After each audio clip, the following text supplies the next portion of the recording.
Welcome back, everyone. It's just another day in the life as a military wife. And I'm not sure, you probably have heard about this ChatGPT AI phenomenon that's been going on. And I was thinking, okay, so there's a lot of uses people have been finding for it. What are some practical ones in my life? And maybe that will help you guys as well. So I'm going to talk with you about that today. As always, I am your host, Sam Wolf, and you're listening to Life of a Military Wife.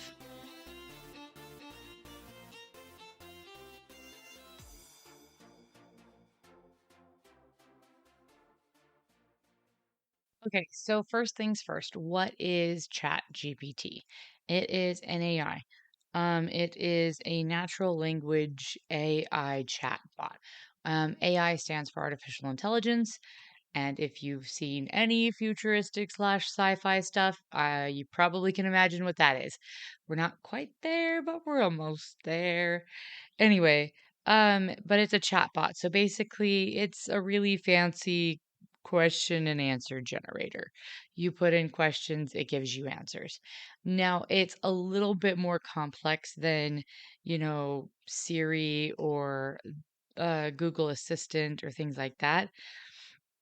First of all, it's not a voice activated. You don't, I guess you could use talk to text to input your things, but it's not going to speak back to you. It's going to type back to you the responses. The other thing is it uses a ChatGPT. So I'm going to read this part because it's a large language model, and basically they've input a lot of different stuff into it and taught it from a lot of different sources. Specifically, it was saying, oh, yeah, here it is. Um, it, it was trained on all sorts of web content, websites, books, social media, news articles, and more. And it uses the language model for both supervised learning as well as reinforced learning from human feedback. So there definitely is a human component to this. Um, it had to be fed information to build up its initial database of resources, but it is no longer hooked to the internet currently. Its database is, or at least from what I've gathered, it goes up until 2021. So it doesn't have current events or things like that on it. Um, And the minute I first heard about it, people were talking about, kids using it to write their homework assignments for them, and people using it to write novels for them, or poetry for them, or all that sort of jazz. And I'm sitting there going, okay, but I don't really need slash want to do those things slash I would like to. If I ever write a novel, I'm hoping that it's like mostly me and not some computer doing it for me. I would feel really insecure letting a computer completely write a novel, original piece of literature, and then put my name on it. That just doesn't sit well with me. And then the whole poetry thing, I don't know. I haven't tried that feature, so maybe the poetry's good. I like poetry, so who knows? Maybe it's good. But it just didn't appeal to me. I'm like, okay, it's a novelty. And then people kept bringing up it's gonna take away jobs because it's going to impact lawyers because it can write contracts better than lawyers, and it's going to write code better than programmers. And honestly, that one, I think it's not there yet. There's been a couple IT people I've heard talk about it who do programming and code writing, and they said it wrote okay code, but there were still flaws in the code. So it will help with shortcuts. It will make coding faster, because you can give it an assignment and then just check its work versus writing all that code originally. But it's not perfect. It makes mistakes. So, and I will get to that a little bit more in the further down part of the podcast.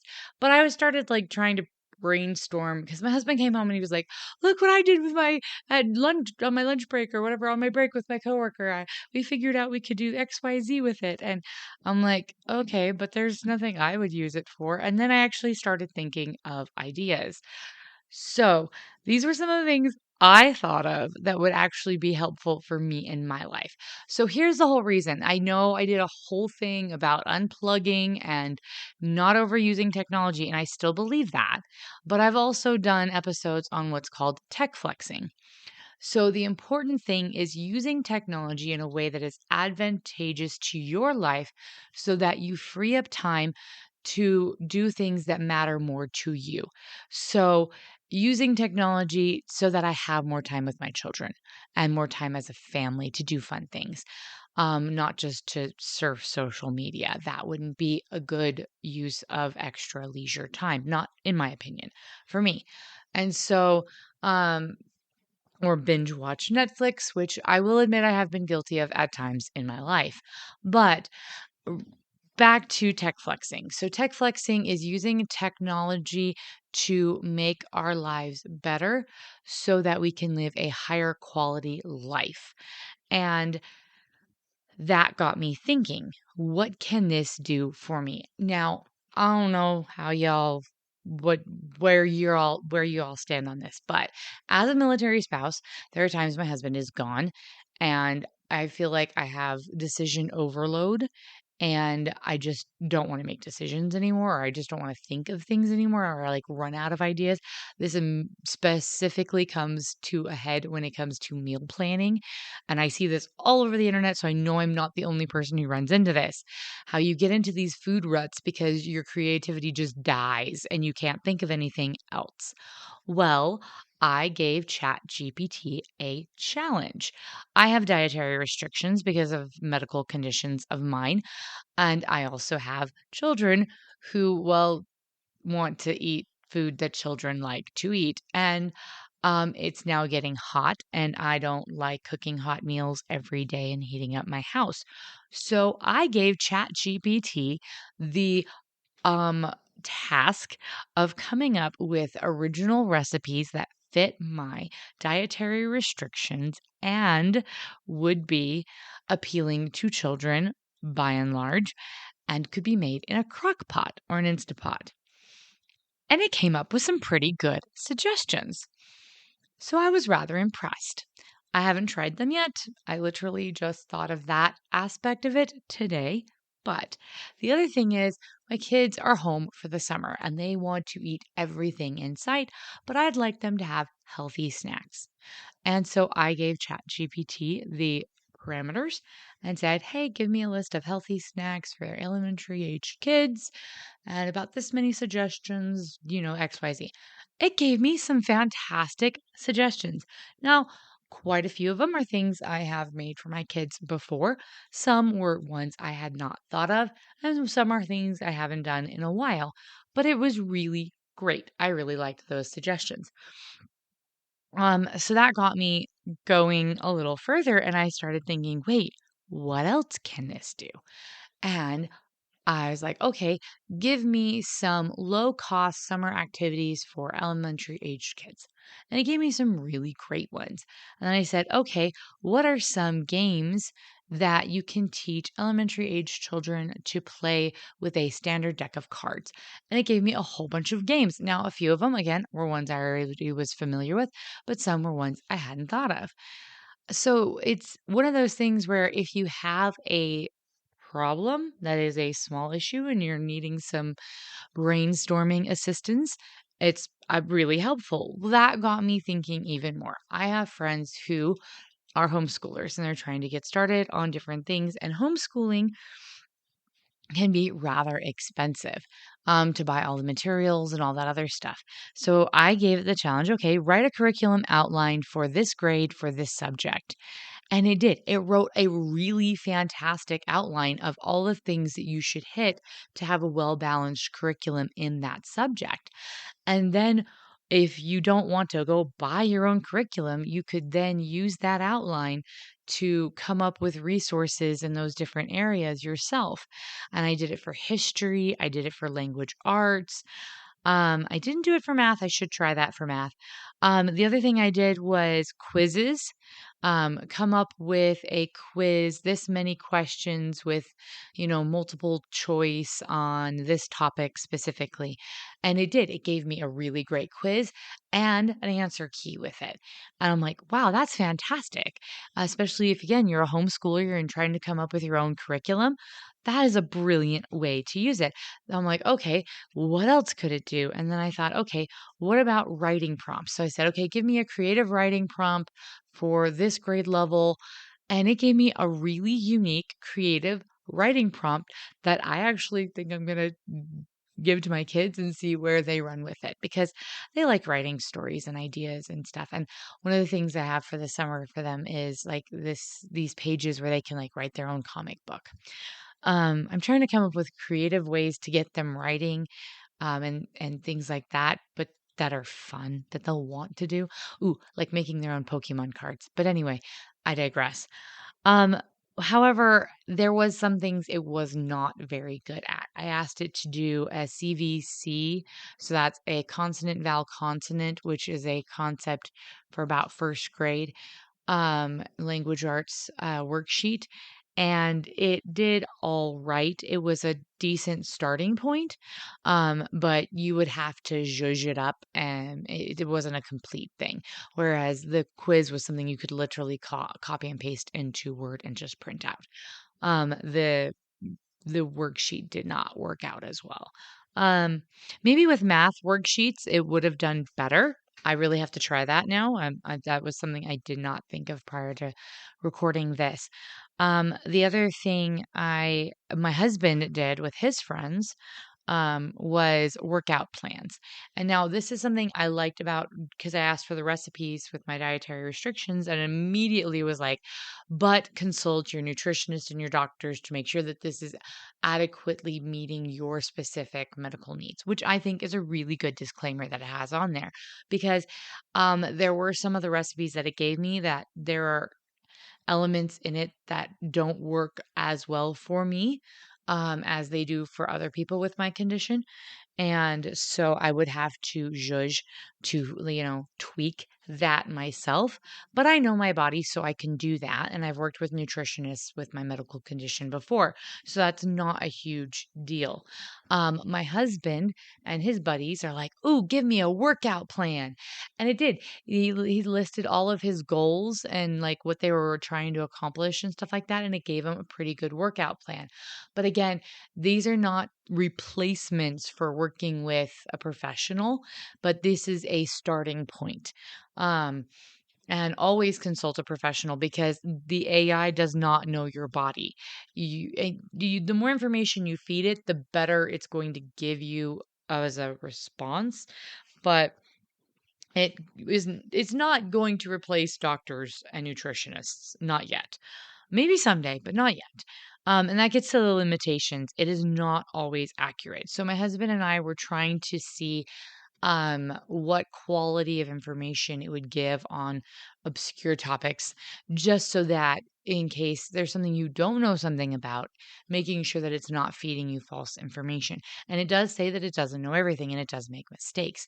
The one thing we found is that when we found information that sounded questionable, and we inquired specifically on that, it would double check and then it would realize it had made a mistake and it would admit it. So that's good. Um, it used to give biased information.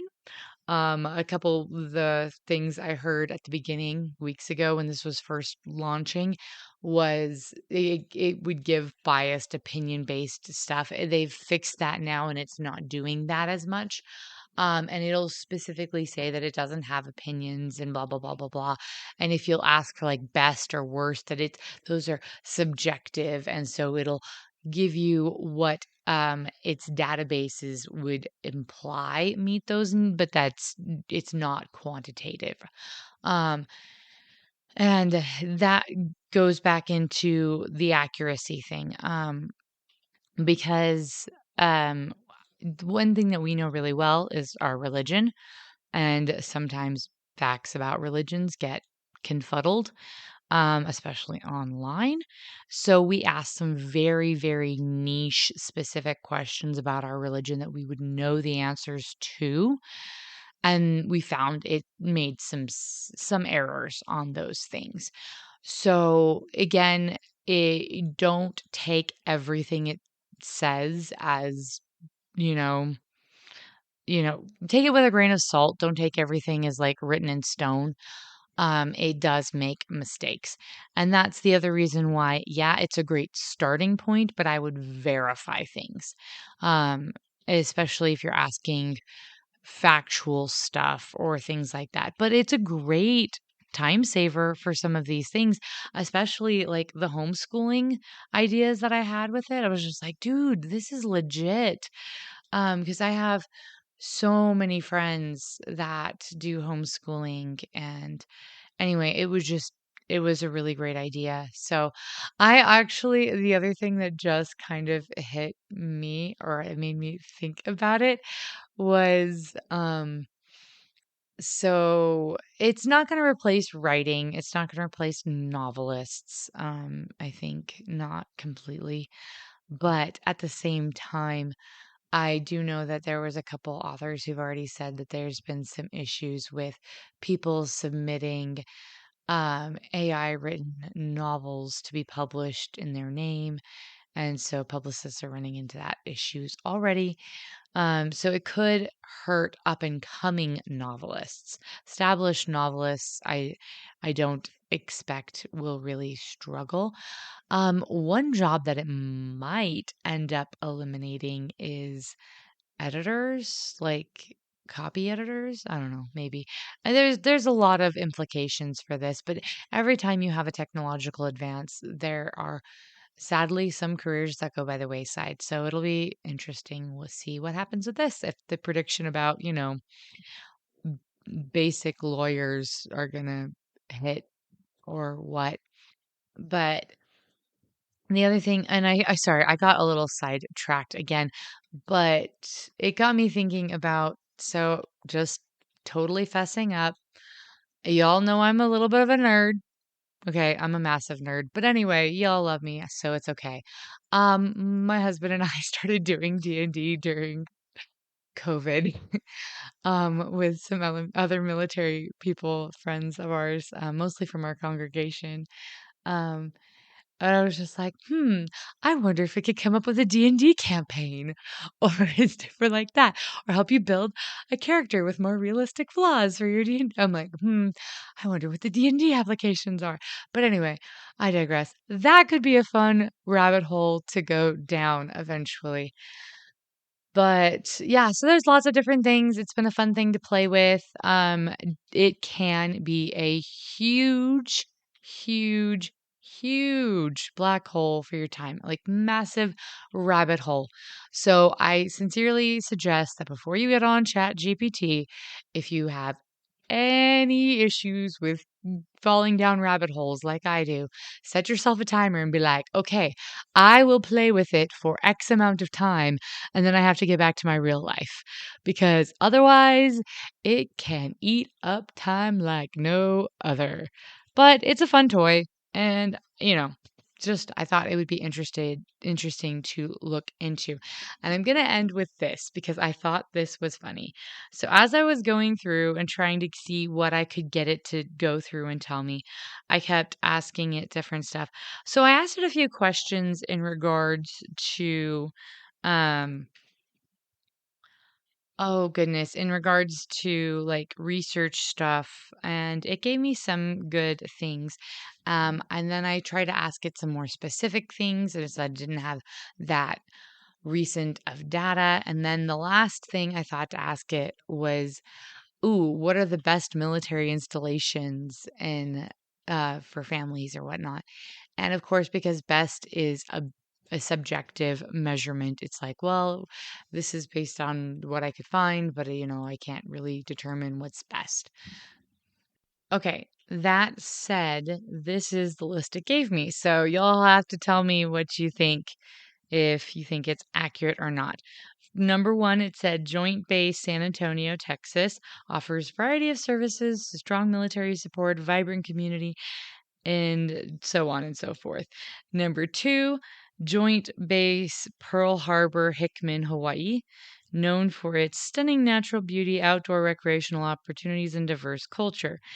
However, the cost of living is higher. And then number three, Joint Base Lewis McChord, Washington, located near Tacoma. It offers a range of amenities, including excellent schools, outdoor activities, and access to major cities like Seattle. Number four is Fort Carson, Colorado, situated near Colorado Springs. It provides access to beautiful natural landscapes, outdoor activities, and a strong military community. Number five, Naval Base San Diego, California provides access to beautiful beaches, pleasant climate, and a variety of entertainment options. However, the cost of living is higher.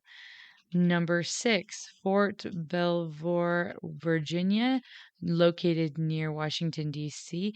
It offers proximity to the nation's capital, historical sites, and cultural experiences. Fort Bragg, North Carolina is number seven. Known as home of the airborne, it offers a strong sense of community, excellent schools, and a range of recreational activities.